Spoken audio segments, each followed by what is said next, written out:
Dacey, a 1-1 draw against Cray Wanderers here at Champion Hill, a game full of a lot of events, but just talk us through our team's performance. Well, welcome back first and foremost, mate. I've missed you, and a couple of people think that I was dodging you because you got beat. Yeah, game of two halves, but slightly different to what it's been recently. I thought we were brilliant first half. I think we had opportunities to have put the game 2, maybe 3 goals ahead. Bit unlucky with their goal. Toby's adamant he's got 2 hands on the ball, but until we kind of watch it back, I think things like that happen so much, and unless it's kind of really clear that he's got his body over it, referees are not going to give those decisions.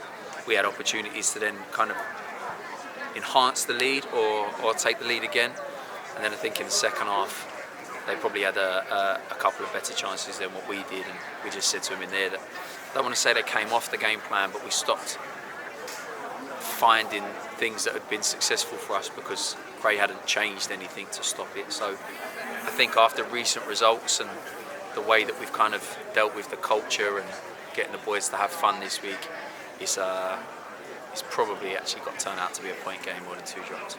I suppose how difficult is it to prepare for a game like this when we took on Cray in the league, 10 days ago, and obviously lost 4-2 that night? You don't.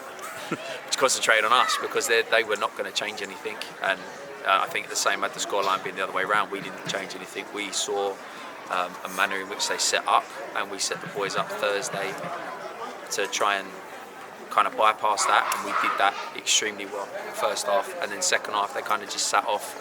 And I think sometimes it's just a hesitant on us,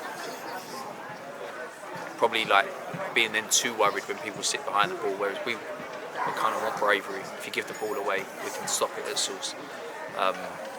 So yeah, for us, it was one game that we never really had to overanalyse too much. And obviously then, first half 2 goals, a tidy finish from Naira, his first goal back here at Champion Hill in a competitive game. How pleased are you to see him on the score sheet as he edges closer to that 500 appearances mark? Yeah, it's always great for Naira. I think against Cray, where he'd spent at least last season as well, it's good for him. We scored when we were on top. I think we were deserving of the goal. I think then it was just the opportunity that we got then go and try and nick the second one and put a little bit of breathing space between, like what they did against us. But yeah, Naira's been amazing since we've been back. I'm over the moon that he's our skipper. I know everybody around the place is happy that he's back. And, look, he's popped up with some important goals in his time, and I think he got somewhat to say another one today. More touching as well defensively. Joseph, I thought, was really good. Denied Chris Dixon with a delightful challenge in the penalty area. How impressed were you with him today? And I suppose he hasn't really played probably as many minutes as he would have liked. Yeah, Joe always knew that he had to have a bit of patience when he first come in here. He's been an incredible signing. I think when he was a little bit more of a bit part at the start of the season, because Jeff and Michael Chambers at centre half were exceptional. When Joe came into those games, he did really well, and Jeff getting a bit of a knock opened the door for Joe, and I think he's taken advantage of it and found a bit of rhythm, similar to Solly. I thought was also brilliant today that they just stuck to find a run of games, and then you kind of find your rhythm. And I think it helps massively having Michael Chambers next to him, who's the experienced head. But yeah, I think Joe and Solly probably just a little bit more than everybody else were exceptional today. I suppose you touched on the Toby, obviously incident about the goal. Was it an element of the football gods then that maybe Amadou wasn't sent off for his challenge and Bonner was for his reaction? I'm going to go a little bit of an old school Arsene Wenger and say I didn't see either one. There was too much going on in the play, and we were too far away to see if Toby got 2 hands on it. And the Amadou part, I was actually turned around and was talking to the bench, so I just saw the uproar. So I'm sure when we go back and inside and analyse it, I might be able to answer your question. But yeah, to be honest, I think even if Amadou does, if the challenge is bad and it is a red card, with 2 minutes left to play, you'd like to think that we would probably have seen it out anyway. And then looking ahead, we're entering a really busy month and a half. Obviously from the 20th of October we go Saturday, Tuesday throughout October and November. Just how important is it that we keep a strong and stable squad? I mean, I might have to move in here. Manager's office is big enough. It's kind of what we live for. Like, training's great and training's fun, and and you can get a lot of things over, but ultimately you want the games. You want games under lights. You want them thick and fast. So if we can find a bit of momentum again, it's great. If we don't have momentum, it's a little bit more difficult for limited training.